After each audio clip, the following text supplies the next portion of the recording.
नहीं, हमको तो अभी तक नहीं आया।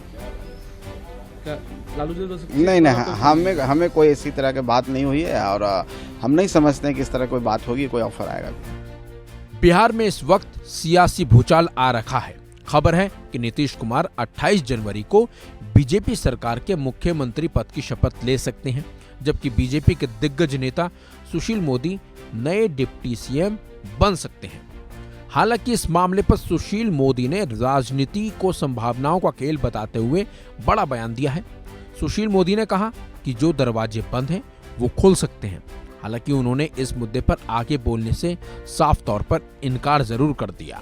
हर तरफ खबर ये चल रही है कि नीतीश कुमार एनडीए के साथ सरकार बनाने जा रहे हैं, और तो और खबर ये भी आई है कि उसके मुताबिक नीतीश कुमार 9वीं बार सीएम पद की शपथ भी लेंगे और उनके पुराने सहयोगी और बीजेपी नेता सुशील मोदी डिप्टी सीएम बनेंगे।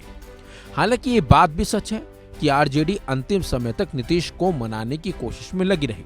इसके साथ ही प्लान बी पर भी काम करने लगे। सरकार पर संकट की स्थिति में आरजेडी हाईकमान जादुई आंकड़े को जुटाने की कवायद में अब लगी हुई है। आरजेडी ने जीतन राम मांझी के बेटे संतोष मांझी को डिप्टी सीएम का ऑफर किया है। फिलहाल पटना से लेकर दिल्ली तक हलचल देखने को मिल रही है। बीजेपी, आरजेडी और जेडीयू नेताओं की बैठकें भी चल रही हैं। तो वहीं जीतन राम मांझी के बेटे संतोष कुमार ने बातचीत की और उनसे आरजेडी के डिप्टी सीएम पद ऑफर किए जाने पर जब सवाल किया गया तो संतोष कुमार ने कहा कि ऑफर तो आते रहते हैं, लेकिन हम लोग एनडीए के साथ थे और एनडीए के साथ रहेंगे।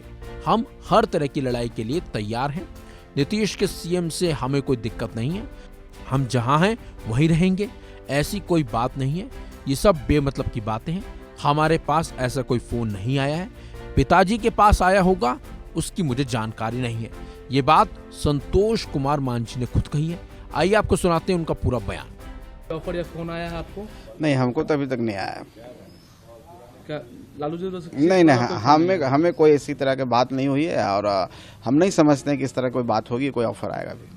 क्या आपने बताया कि पहले भी जब सरकार बदल रही थी तो ऑफर आए थे? देखिए, पहले की बात है, पुरानी बात है। वो उस समय आया था। वो ये सब स्वाभाविक भी है। हर व्यक्ति, हर गठबंधन चाहता है कि जब छोटे दल होते हैं कि उनको अपने में ले लीजिए, लेकिन एक विचारधारा होती है। हमारी विचारधारा शुरू से रही है एनडीए के साथ। आदरणीय नरेंद्र मोदी जी को हम लोग हमेशा जानते रहे हैं, मानते रहे हैं, सम्मान करते रहे हैं और हम जानते हैं कि उनके लीडरशिप में देश सुरक्षित है। जब देश सुरक्षित है, एक ऐसे एबल लीडरशिप है, हम उनके साथ रहेंगे कि उधर जाने का क्या अचूत है। हम तो उनका हमेशा विरोध किए हैं, उनके नीतियों का विरोध किए हैं। हम आप लोग को भी समक्ष कई बार बोले हैं जंगल राज पार्ट 2, जंगल राज के युवराज। ये सारी बातें हैं। तो कहाँ इस तरह के बेफूज बातें हैं कि हम उधर जाएंगे, कोई कितना बड़ा भी ऑफर दे देगा, ऐसी कोई बात नहीं है। हम एनडीए के साथ हैं। आदरणीय नरेंद्र मोदी जी की अगुवाई में हम लोग हैं, उनकी छत्रछाया में हैं। उन पर हम लोग का पूरा विश्वास है। हम जहाँ वो रहेंगे, जहाँ हम लोग को आदेश करेंगे, हम साथ में रहेंगे। देर रात इसका कोई सियासी मायने नहीं है। आदरणीय नित्यानंद राय जी आते रहते हैं, हम लोग से अच्छे रिश्ते हैं और हम लोग जब एनडीए में गए हैं तो उनका ही उनके योगदान भी था, उनसे हम लोग की बातें हुई थी। तो अक्सर आते रहते हैं। आप देखे भी होंगे कि हर महीने में एक बार जरूर आ जाते हैं। तो वही उसी तरह का कटसी कॉल था और उसके अलावा कुछ नहीं। आपके पार्टी के 4 विधायक हैं, चारों विधायक इंटैक्ट है? देखिए, निश्चित तौर पर हम सब एक हैं और हम लोग एक परिवार की तरह रहते हैं और हम लोग सारे विधायक के अंदर ये बात है कि कोई किसी के इधर उधर नहीं है और हम लोग जहाँ भी रहेंगे एक साथ रहेंगे और हम लोग एनडीए के साथ हैं। तो वहीं सत्ता के उलटफेर की चर्चाओं के बीच डिप्टी सीएम आरजेडी नेता तेजस्वी यादव ने लोगों से बात की। उन्होंने कहा कि हमने लोगों को रोजगार देने का प्रयास किया है।